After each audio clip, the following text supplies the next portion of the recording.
So, persuasion. Well, what's coming up in this webinar? Well, as advertised, it's quite an ambitious schedule, I think, but I want to tell you or explain to you a few things about how I think we should begin conversations. How sometimes we ruin the conversation for ourselves without kind of giving it away. We make it very hard for us to succeed sometimes, ourselves to succeed. And so I want to raise a couple of those things. I also want to talk about how we can actually show that we understand without having to agree with somebody. I want to talk about how to get conversations that have already gone wrong unstuck. And I also want to talk about how to get some commitment. So this is totally about how to persuade people of certain things, but I'm hoping that by the end you'll see that there is a rather different spin on all this.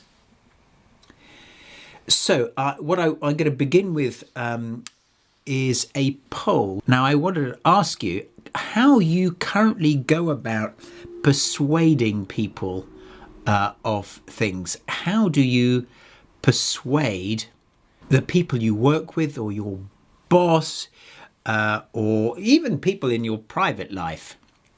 So do you find actually you tend to give up rather quickly? Do you find that you persist until you get what you want? You know, you really stick at it.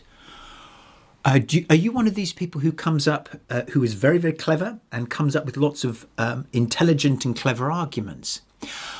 Are you someone, perhaps like me, who allows their emotions to come through, like impatience or annoyance or worry, and allows that to cloud the conversation? Or do you listen? Or have you already found that listening works for you? So yeah, vote away. With the votes are pretty clear now. So the results, here we go. So people, very few of you actually give up quickly. And surprisingly few of you actually persist until you get what you want. A good third of you coming up with the best arguments. Some of us allowing emotions to show, but by far the vast majority actually listening with empathy. Well, I hope you're not all going to go away right now, because I want to try and get you to think about, or the rest to think about, where this empathy thing fits in. You know, is it all it's chalked up to be? So there we go. An interesting poll. So let's start with some thoughts about the consequences of three of those methods of persuading. Well, one of the ones that came up much less than I thought it would was the one to do with persistence. Now, persistence can pay off, and in a lot of different things. We could say that, it's very admirable, but my goodness, it does take a long time to do. And it's really almost a test of feelings. Who's going to give up first? Who's feeling brave? Particularly maybe if you are discussing something or persuading your boss, it's difficult to keep going without being able to really judge, is she getting fed up with me yet? So, doing multiple takes at the same thing can work, but it can also just turn out to be a battle of attrition. And so I tend to steer away from that. The second thing that 33% of you came up with was coming up with the best arguments. Now, this is something I have found, to my cost, doesn't work as well as it should. I am one of these people who can come up with lots of arguments. I think my mother taught me to argue brilliantly and sometimes viciously. And I just happen to have the sort of mind that under a particular amount of emotional pressure comes up with lots of good stuff, and I twist things round. I'm just fairly horrible, actually, but I make it sound plausible. And it is plausible. But the fact is that whilst I might get the other person or force the other person to listen to me, what actually happens is that they often shut down. And so I'm not then really having a real conversation anymore. I'm just lecturing somebody. And if we're thinking about what we're really trying to do here, which is to persuade, having the gift of the gab or coming up with brilliant arguments is not a winner. It looks like a winning solution, but actually it shuts people down. It often puts people in the situation where they think they can't say any more. Now, this will particularly be the case if you are the boss in the situation. Most people have at least half an eye on their career when they're talking to their bosses. So bear in mind that power of argument, power of speech, power of rank is really unhelpful, strangely. You might win compliance, but you're not going to actually deeply persuade anybody. You're not going to get commitment. And here's the third thing that turned up. This business about letting emotions show. 13% of you were talking about that you let emotions show. This is, again, something that I recognise in myself. And I often see this in clients. Particularly senior people have got this knack. And I was sitting with somebody the day before yesterday who is having to make a very big change happen in their organisation. And they are very good at hiding their feelings. They were talking to somebody and trying to find out where they were with a certain situation, which had big implications for them and their department. And this person stayed very calm, very cool. And I thought, I just can't tell where you are with this right now. I wonder if your divisional head can. So there is a price to showing lots of emotions without talking about them. Now, he was very controlled, this person, but he did show some sort of twitches and things that he did which made me wonder, this is really ambiguous. So whether we show or try not to show, stuff leaks out. And so the consequences are that people take cover, sometimes with great control, as in this little picture, and other times with fear. Okay, so much for the consequences of some of those methods that we pointed out.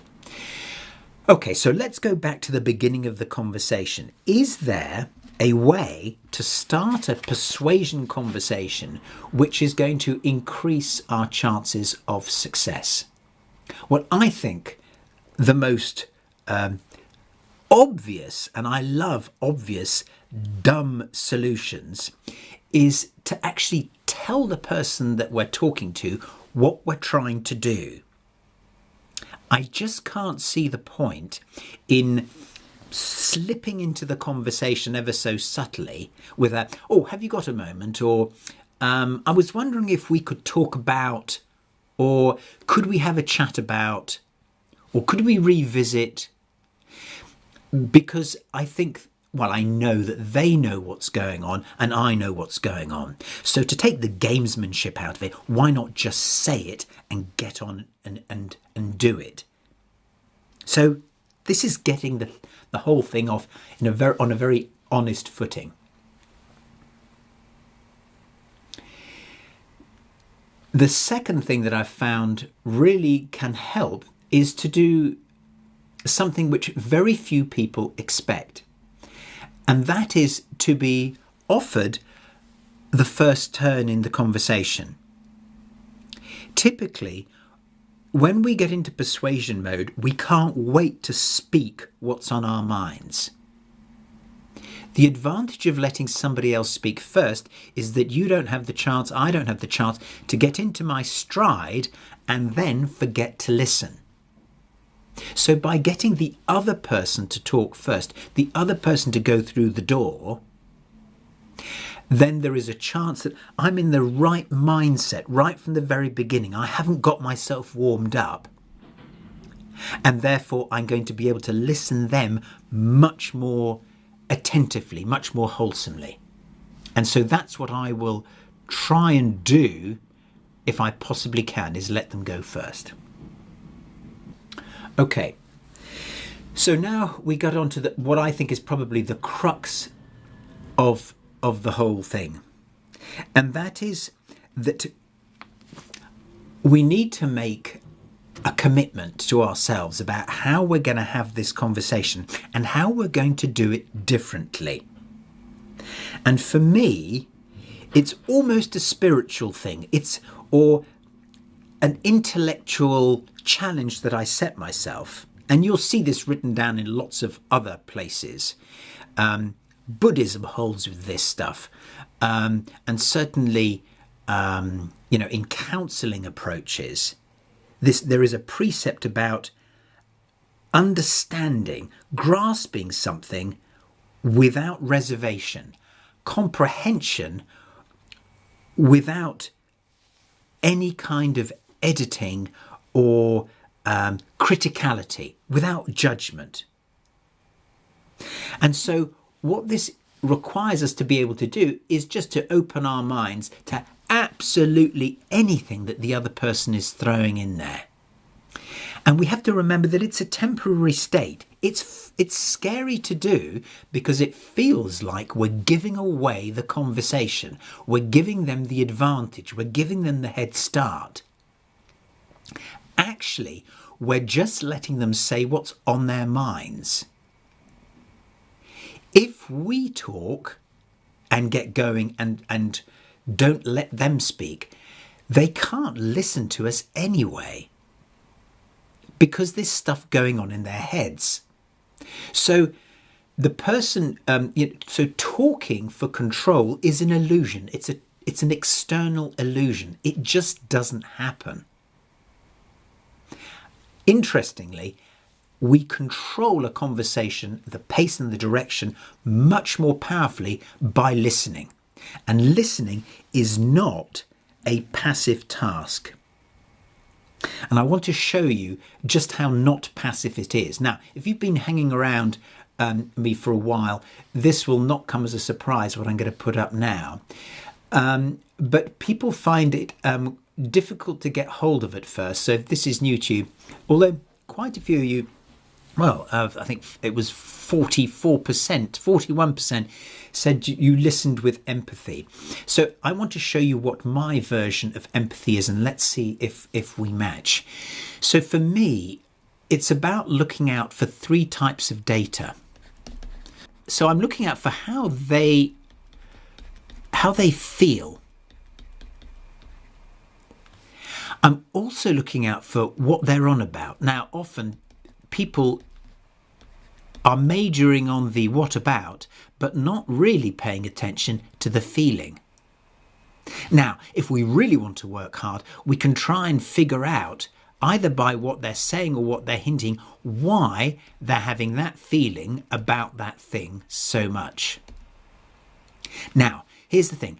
Even if you can just spot how they seem to be feeling, then we can call that out, because it will make a huge difference to their state of mind, because you're showing them that you've noticed something that perhaps traditionally they did not expect you to notice, much less say. So what are the consequences of this? Well, firstly, a few words. If this is new, or this is a slightly different spin on your conception of empathy, what does this sound like? Okay, I want to put some words on here as verbal handlers. As advertised, I want to make this as practical as possible. So this bit here sounds like, you sound ... annoyed, you seem determined, fed up, impatient, worried about the XYZ. I guess that's because. So that's how it works at a mechanical level for me. Listening with empathy is about sending these red receipts, these like email receipts, to say, not only have I received your message, but I've understood it, or at least I think I have. Am I right? And the other person can say, yes, you are actually, you've got it. Okay, so what are the consequences of all this? Well, they'll recognise that you're trying to understand their position. They will feel less attacked. And they will be as curious as heck to know what's on your mind. Because if you're listening to them so much and they know that you disagree, they will be scratching their heads thinking, gosh, she disagrees with me, but she's still listening. She must have something on her mind. But the important thing is, at a more sort of existential level, I suppose, is that when we listen to somebody, and we get to understand them, even if we don't disagree, they begin to feel like less of an opponent, and they see us as less of an opponent. So there's a whole load of magical stuff that happens, and I've just named a few of the consequences when we actually listen to people.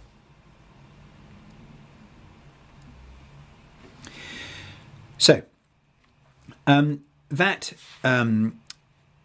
is really at the crux of it for me, is this business of listening. There are other things that we do which make it harder for people to get on with us, to even want to be in a conversation with us. And I'm going to point out three things that happen in arguments, which even if you can avoid one or two of these things, you will already be helping yourself and the other person to feel less combative, less desperate. And even if there isn't the spirit of combat in there, or you don't begrudge the person anything, or you like them, it's still difficult to hang on to our feelings. It's still difficult to not feel in opposition if we feel strongly about what we're trying to push, the idea that we're trying to sell. So here are three things that you will recognize as happening. One of the things that we do is that we grab turns. We are often interrupting people. We think, and this is again based on who we think is in charge, who we think is in the driving seat, in control. We think it's the person who's talking. So we try to talk over the person, or before they've finished, or before it's our turn. You'll notice yourself taking in breath, and you can hear the other person when they go, just as you're trying to finish something, or as you're adding another idea. So grabbing turns is something to really be aware of. If you're listening with empathy, it's unlikely that you'll be grabbing the turn in the same way as before. So listening actually gets you out of that. The second thing that people do is to use a lot of words. This is in addition to the fancy explanations. I was with somebody a few days ago, and they were very keen to persuade their interlocutor, their partner in this conversation, a really important conversation. They were desperate to persuade them. And they talked and talked and talked and talked. And I could see the other person, I was the third person in the room, I could see the other person shutting down despite themselves. It's such an important conversation, and they just couldn't keep the attention up. I think some of it was also distress. They couldn't take the words, and even I was finding it hard to hear, never mind listen. So ultimately, as in my position, I was able to say that. I was able to point out that they were using lots of words. But I'm often in that privileged position. There's nothing to stop you from doing it, though. Words. And the other thing that people do, sometimes on purpose, is to use jargon or language which they know, or at least is intended to impress. It doesn't. It's almost a way of pulling intellectual rank that tends to go down very badly indeed. And even if people are impressed, we're actually I have to ask ourselves, are we actually persuading them? Are we actually getting through by using fancy language? Okay, so those are some of the things that we do to make it hard for ourselves. So what can we do to remedy these things? Well, there are 3 simple things. So obviously avoid those things, but here are 3 things that hopefully will stick. The first is to be brief. When you do speak, be really aware that the person will have a limited bandwidth for the words that you talk. Secondly, be brave, and I particularly mean that with regard to how much time you spend listening. It's very challenging intellectually and emotionally to listen to stuff which you think is rubbish, or which threatens a plan that you have, or an action that you've taken that you can't take back. So being brave, for me, is about being a brave listener. And it does take guts to do it, and it takes intellectual and emotional perseverance, but it is so worth it. And when it is your turn to talk, not only be brief, but be basic. Use basic ideas and basic language. Strip your idea down to the smallest bit so that you could explain it to a 5-year-old, which is frequently what I ask people to do when they're putting together a pitch or a presentation. Tell me like I'm 5. Tell me like I'm one of your young children who barely understand what you do. Give it to me in rabbits and tractors. So if you can be brave in your listening, be really brief with the number of words you use, and use basic language, already you're making yourself very much easier to listen to. Okay. Well, this all sounds very appealing, and I think it is doable when we think about it. However, what happens if the conversation has already come unstuck? What can you do to unstick the conversation? Because sometimes it's already gone too far before we notice, oh gosh, I was starting out to persuade and now it's turned into a fight. How do I get out of this? Well, what's actually happened here, you'll know, is that emotion has done a sort of preemptive cyber strike. We've gone, well, to put it in more in the era that I'm depicting here, we've gone primitive. So there's something in particular which I think is an interesting concept, which I started using years ago. And about 7 years ago, they started doing studies as fMRI became more and more used to study brain functioning. The stuff that I had kind of guessed at, conjectured, actually seemed to be true. And I want to explain something about that and what happens to us when we are arguing. By illustrating it with a circuit diagram. Now, I'm the people who have studied physics amongst you, or even the most basic GCSE circuit diagrams. I hope you'll forgive me, but I think this is pretty accurate. In fact, for the pedants among you, the people who really do know what they're talking about, I will put a power source in this circuit, and a circuit breaker you might recognise here. I've put in a couple of light bulbs. Now, why am I drawing a circuit? Well, imagine that this is the master circuit in your brain. Of course, we have billions and billions of these circuits, but this is the master one. This is the one that represents whether you're functioning or not. This light bulb here represents your capacity for thought at any one time. This one represents your capacity for communication, which of course, by which I'm implying both the listening and the talking, stringing sentences together. Now, if we are okay, if we are functioning at anything like our normal sort of level, we can actually think straight and communicate, and that's wonderful. But when too many emotions become involved, it gets very, very difficult. And it is at this point where our emotional circuit breaker does exactly what it's supposed to do, which is to cut out. It stops us blowing a fuse.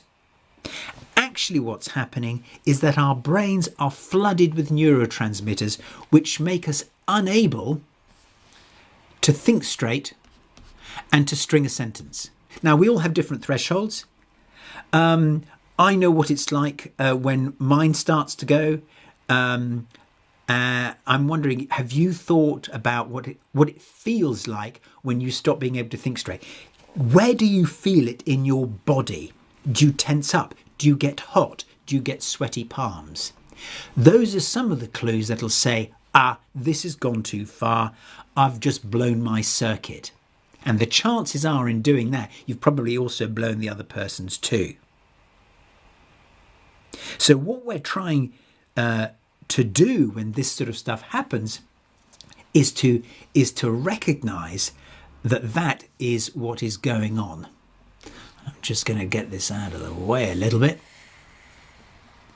So the whole game for me of managing a conversation, a difficult conversation, a conversation where persuasion is required, the whole thing for me is about looking after circuits. And then once we've realized that something has gone amiss, then we can do something about it. And this is the magical bit that most people leave out, because they say, okay, well, once I'm aware of it, it will be okay. Well, yes, kind of, but not. What we actually need to do is to point it out. We need to get ourselves and the other person in the conversation out of the conversation for a minute or two so that we can both talk about what's gone wrong. And that's where the magic is. Talking about the talk. Now, we can literally say, look, can we just take time out? I notice I'm getting really fed up or, a bit frantic in this conversation, and I can see I'm not being very nice, and you raised your voice to me as well. That's okay, but this isn't going to get us very far, and it's really unpleasant anyway. What should we do? So you put you and the other person in the driving seat again, in the director's chair. And that's an immensely powerful way of saving time, saving feelings, and making us a really interesting conversational partner. Because what we do is we're training each other to be able to have really difficult tussles, knowing that we're good enough at communication to be able to repair, to be able to stand back and say, ouch, no, it's gone too far, stop, what do we do now? So, once you've done this bit, there are a couple of things you can do in addition to this business of calling it out. You can decide whether you want to actually name your own feeling, or whether you're going to listen. And here's a very simple rubric for deciding that'll help you to decide. It's a rule of thumb for deciding, what do I do next? Okay, so here are the two scenarios that are possible, or at least the ones I'm going to call out. Okay, let me just change colour. All right, so here's scenario number one. Now, these are relative feelings. I'm not saying that anybody's going to be smiling.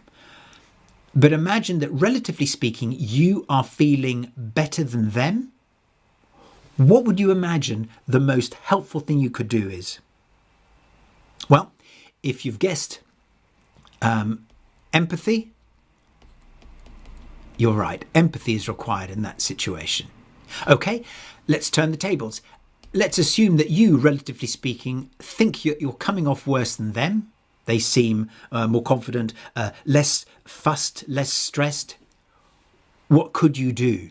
Well, if you guess, be assertive. In other words, name your feeling, then that's the thing to do. So if you think you're coming off better than them, in other words, you have more bandwidth, you can stand back more than them, you're not as upset, empathise with them.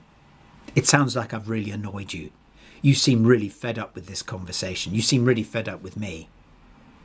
But if you think you're coming off worse, relatively speaking, you might find yourself saying something like, actually, my feelings have really run away with me. I've got very hot under the collar about this.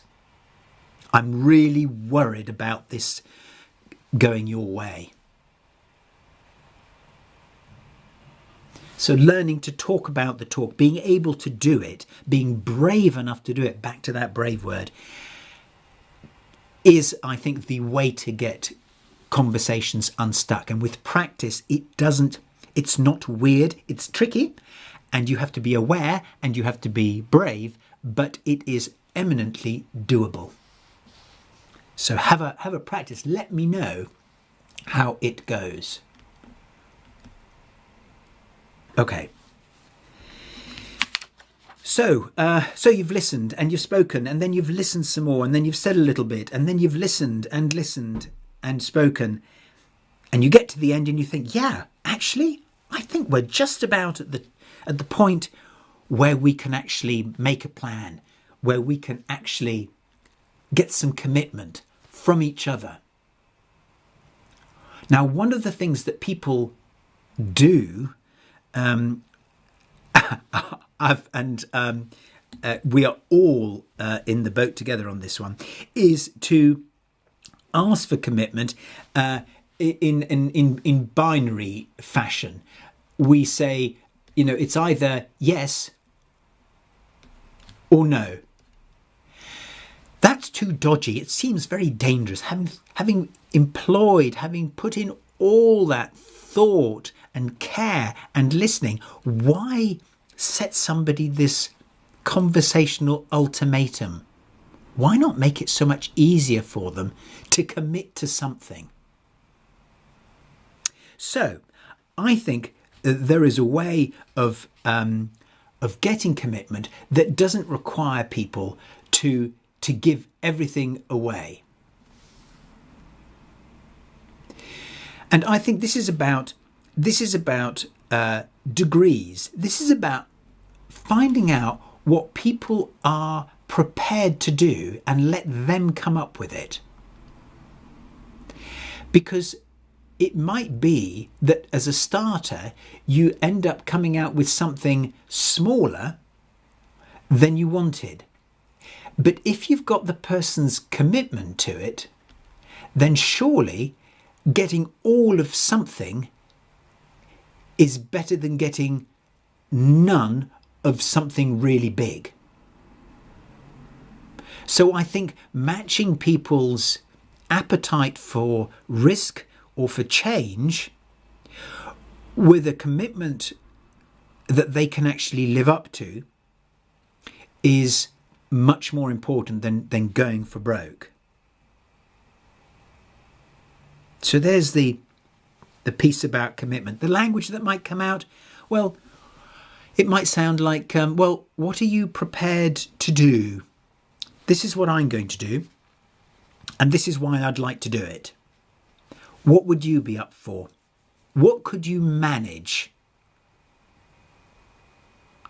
And of course, you can push the person a little bit, but beware that then you're persuading them again in the old-fashioned sense. You're pressurising them, perhaps with, I'll come up with some of the things that we use to pressurise people with. Quite often, we will use rank to try and get commitment. Sometimes we manipulate people by saying that time is very short. Sometimes we talk about sort of veiled threats about what will happen if they don't do it. So we use devices to get sort of false commitment. And the awful thing is you can actually believe that you got it, but what you may have is compliance. And compliance only lasts as long as you can chase that result, as you can see the person. Because if you can't chase the result, and you're not going to see them or you're not going to talk to them, and they're not committed, it is highly unlikely that that thing is going to happen. But by far, the most important thing we can do to get people to commit is to go back to that listening thing. This is a picture I took of Jodrell Bank some years ago on a very, very cold day, built by Sir Bernard Lovell back in 1945 with leftovers from the war. This is a monument to listening for me. It is one of the most important, if not the most important, scientific structure that I've ever seen, that I know of, because it's all about listening. It pays attention to the universe and some places beyond that and says, what's out there? We're listening. And for me, it's a symbol of the bigness of what listening can do for conversations. It is so underrated. It is so misaligned and misattributed to counselling and to people who are passive. Listening with empathy to people is anything but passive. It's a really tough thing to do intellectually, and it's a tough thing to do to them because it takes away hiding places that they might hide in. So, there we have it. Be really keen now to hear your thoughts and what questions you have. So yes, what thoughts have I sparked off? Have you come across this stuff before? Do you use empathy? Did you think you used empathy but actually realised that maybe by not calling it out you weren't really? What questions you have? What stuff's left over on the plate from the things that I've said so far? I'm going to give you a minute or so to reflect and then try and address your questions as best I can. I have one there already. Okay, so here's another. Mark, does storytelling have a role to play? If by storytelling, Mark, you can say whether I've got you right here. If by storytelling you mean some sort of build-up, a narrative, some background, yes, I think it does, and I like a good story. What you might consider doing, if this is a favourite of yours, is to actually put the story after the punchline, after you've told the person that you actually want to persuade them. And yes, Mark, you've said yes, that is it. So yeah, I like background, but people switch off unless they know what the background is for, where it's taking them.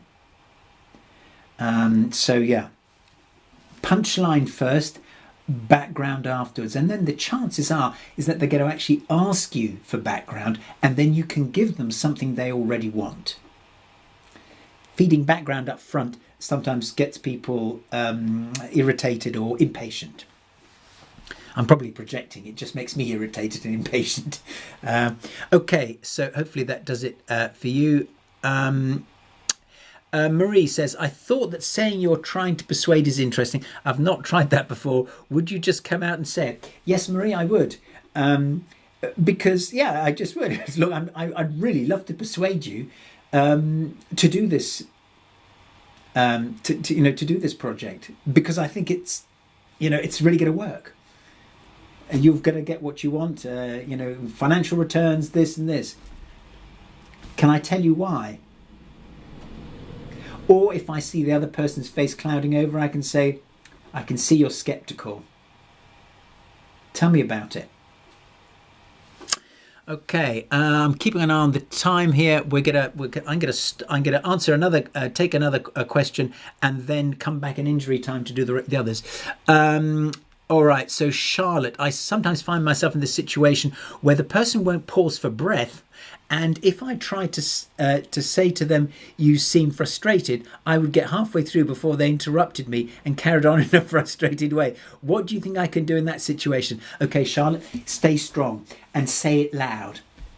I believe that interrupting people to empathise is totally okay. And funnily enough, you could have been in the room a couple of days ago where I had to do that a number of times because the person simply seemed to go deaf when they were talking, and I had to be really persist beyond what I thought was rude, but then it did work. And later in the conversation, they picked on themselves for having used a lot of words. So persist and be brave. Another one of those, be brave. Being brave to listen is not the same as interrupting to say something that you want to say.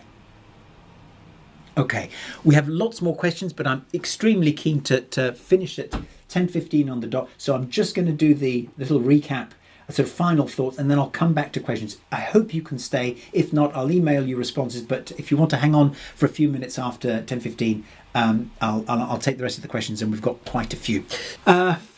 Finally,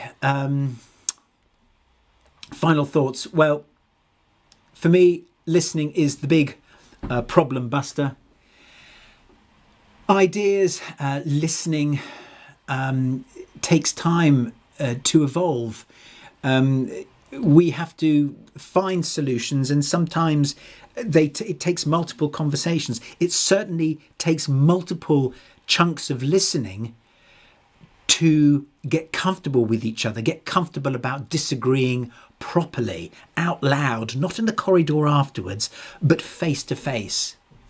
And for me, persuasion, being good with words, using rank, fear, doom and gloom, is the weakest type of persuasion. And it's the not old-fashioned way, but it's the kind of way that we were all taught. Put together a persuasive argument. Well, actually, I think persuasive arguments stink because actually they shut people down. They shut down a conversation. Persuasive argument plus listening. Now there's another thing. Okay, if you can stick around, then I'm going to take some more questions. So I think I dealt with Charlotte's. So Louisa, a really interesting discussion. The challenge is that when you are busy, our listening ability tends to disappear. You're absolutely right, Louisa. It does. Amanda S. Statement rather than a question. I'm a huge advocate of listening, but listening with empathy is an advancement build for me and something I need to ensure I work on. It'll absolutely repay you 1,000 times over. And practice when there's not much at stake. In little, at the petrol station or in the restaurant or where there's nothing big going on. Empathizing is just a lovely thing. People love to be noticed. They love to know that you've really heard them and have understood. So yeah, practice with friends, practice away from work and at work. What else? How can we, so Louisa again, how can we switch off the noise in our mind to be more focused on listening? Well, what you'll find is that if you do really start paying attention to even just picking out the feeling that the other person is having, the noise in your head just doesn't have space. So getting interested in the other person's feelings and noticing them will automatically shut down that noise. Okay, Isabella L. You mentioned calling them out on their feelings. Is this not dangerous? Jumping to conclusions could make the situation worse. Your thoughts on this? A really, really good point, Isabella. This is done with great humility. This is not, oh, I think you're feeling irritated. This is, you sound irritated. It's a humble hypothesis. Listening with empathy, we are guessing. We're going on appearances, but we're very clever. We're human beings. We've been listening to feelings and watching feelings since we were microscopic. And so we're good at it. But we are just playing a hunch, and we need to do it with humility. And you'll find that people won't get annoyed. Very, very, very occasionally. I mean, I can think of 2 or 3 times in years where people have, and it was because they felt caught out. I'd actually seen more than they wanted me to, and that's fine. Okay, Stephanie, how to get attention after getting stuck in the conversation? Good one. So the way to get attention is to give it away if you can. So what you could say is, would you like to go first now? Or shall I carry on? Or shall I say something? So find out, decide between yourselves who's the most capable. Who's capable of listening? Who's capable of talking? And if the other person says, oh, can I say something? Absolutely, if you can. Because it probably means that they've got something that they need to get out. And then you can listen. You'll get your turn again. Hopefully that does it for you, Stephanie. Denise, how do you persuade someone about a proposal who is very headstrong and not willing to listen? Okay, it sounds like you've got form with this person. So my suggestion would be to announce that you'd like to do the conversation in a different way, Denise. It could sound something like, look, John, Jane, I want to try and persuade you of something, but I suspect that you're going to be very resistant because it's about car parking or whatever. I do really need you to listen, so maybe I could listen to you first and what's on your mind, and then I can have my turn. So what this is about is getting back to the basics. You remember the 3 rocks? Baby talk, really basic talk, short sentences, and give the person instructions for how you'd like to have the conversation. It does need you to be brave. The alternative, though, is you getting stuck in one of those conversations where you're trying to persuade her or him and you think, oh God, here we go again. Hopefully that does it for you, Denise. Jennifer, there seems to be some similarities with coaching methods. Tell me more about that. Really interesting to use these types of questions in this context. Yes, some coaching approaches are like this, and that's very much my approach, Jennifer. Phil W, if you have a hostile boss who starts the conversation with his own persuasion targeted at undermining your proposition, ouch. So that's painful for you, Phil. However, the same rules apply. If your feelings can bear it, just listen. So, and this is going to feel like you're putting your head in the lion's mouth. It's almost like shoving your head and say, bite it. But actually, by going straight for all his undermining remarks, I'm assuming I can't remember. Anyway, even no matter how hostile his tactics, really reflect them back naively. It sounds like you think that, doing it that way around is really stupid. It sounds like you're frustrated with me for even coming up with that idea. So you're calling out all the worst case scenarios that he's putting to you, and you're just playing them back to him like a director from the chair who's not involved in the action, but is just calling it out as an external director. That way, you're not putting yourself in front of the arrows. You're not making yourself the target of his barbed comments or his, tough, pejorative words for your approach or your idea. Stand aside and be the director, not the victim. I hope that works for you, Phil. quite a few more to go. Simon, I would say to Charlotte that when you interrupt them, you pick up on something that they said to get their attention. Yeah, that's also possible. You can say something. And Simon, if you were to add their feeling to that, then I think that gets, that's top marks for me. Kate says, thank you. That's nice of that. Hugh, hi Hugh, I've seen you before. Welcome back. Can you revisit what you meant by being brave in listening, please? Yes, Hugh. This being brave in listening is about, I suppose it's exactly what Phil was talking about, which is listening to something which is really pejorative or even hurtful and being able to reflect it back as another person almost. That you're not, we often say to ourselves as people, I shouldn't take it personally, or you shouldn't take it so personally. But actually, when we're listening, we're really not taking it personally. We're paying so much attention to the other person that we're not paying attention to our own feelings, the noise in our heads, which somebody brought up a few minutes ago. It's about detachment, intellectual and emotional detachment, which actually, once you've got out of the way of the arrows, it doesn't need us to be brave anymore. It's rather perverse. It is like putting your head in a lion's mouth, realising that the lion isn't going to bite it off, and then you keep on doing it because you know you can. And then the other person settles down and the sun comes out again.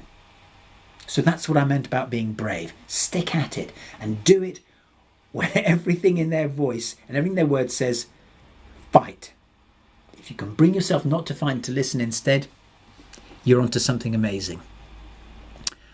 Seema K, how do you persuade people who already know the other person is right, but still refuse to acknowledge it? I'm just going to read this one again, Seema. How do you persuade people who already know the other person is right, but still refuse to acknowledge it? So it sounds like you're in a meeting situation here, and it might be that it's very difficult for them to climb down. Again, Seema, this is about listening, and it might be also, calling out that disparity that you see. So if it was you, Seema, who was the one who was sort of behind in their commitment, I might say, Seema, it sounds like even though you've heard the others agree, you're still really against this approach. You're worried about it, no matter what the others say. It doesn't sound like they've persuaded you at all. So that is also tremendously powerful. To remind them of some context. But again, it's not to manipulate, it's just to draw their attention to something that's already there. Ultimately, we can also tell people how we're feeling. I'm starting to get really, if I'm really honest, frustrated because I can't think of anything else to tell you. I've heard where you are on this. So you can always go there, but plenty of listening to be done first, and give them some time. Go back to it. Hopefully that works for you. How do I avoid losing patience? This is Louisa. How do I avoid losing patience when the other party is not persuaded? Yes, that's a really knotty problem. And maybe it's to pull away. One, admit it. And two, pull away and say you'd like to have another go at it. So I think admitting it is important. Look, I am feeling deflated, to be honest. I'm actually worried that I'm not going to be able to persuade you. Actually, interestingly, I've heard myself say, losing patience. We often lose patience when we get frightened. Loss of patience and frustration is usually about fear that we can't get our way. So what you might do, Louisa, is ask yourself, I'm losing patience, but what is it really? Hopefully that gives you something to play with. Victoria P. Can naming the emotion come across as stating the obvious and therefore like you're trying to minimise it, i.e. of course I'm annoyed? That's a really good one, Victoria. Good question. The main thing here is to not make it sound bland or say it in a sing-song voice, which some mock therapists do. Say, you sound really annoyed. Yes, that would make me really annoyed if somebody said that to me. Of course I'm bloody annoyed. That one really calls for a matching. So if you're really annoyed, I can say, I can see you're annoyed. Or you're obviously angry about this. And that way the person says, yeah, I am. And another thing. And that's okay. Because what you've actually done is just open the floodgates and said, it's okay to talk to me about emotions. You don't have to blow up in my face. You can just say it. Way to go. I'm listening. We're open for business. So matching some energy levels really helps. Last couple, and Victoria again, can I ask them to state their position, leave them more entrenched and less likely to be persuadable? Yes. I think you're absolutely right. They will state their position soon enough. So yes, I wouldn't ask. I'd probably conject. I'd go on what I already know. Often we say to people, "So how do you feel about this?" Well, we know how they bleeding well feel about it, so we should say so. Look, Victoria, I know that you're determined to take X course of action, and I'd really like to hear what's on your mind, because I'd like to persuade you to not do that, but what's on your mind? Okay. Okay, how do you, Denise, last couple, Denise, how do you control your emotion when you are feeling offended? It makes it hard to listen. Oh my goodness, yes. So you can actually say that you feel offended or hurt or whatever. That will then repair your own circuit. They may apologise, they may not. Well, you did call me names first. Well, and now I'm not feeling great. And then you'll find that actually then your light bulbs come on. You will feel different. And if you don't, then you probably haven't told them the truth. You'll feel different when you tell them the truth about how they've got you feeling. And lastly, how do you prevent expressing your emotion being interrupted? How do you prevent expressing your emotion being interrupted, being rude or defensive or patronising? I'm not sure what you mean there, Denise. I'm just working on that one. How do you prevent expressing? How do you prevent your emotion, expressing your emotion being interrupted? Well, I guess yes. If I've got you right, it's by saying what it felt like to be interrupted. John, now that you've interrupted me, I'm now even more irritated than I was a second ago. So you give them feedback about what it was like. Right, come to the end of the questions. Thanks for sticking around for longer. I hope you got something out of this and you take something away to experiment and play with. Please let me know. It's always great to know where this material went. And I will see you, if not before, in a couple of months' time for the next webinar. Have a fantastic weekend and thank you for trusting me with your time this morning. Bye for now.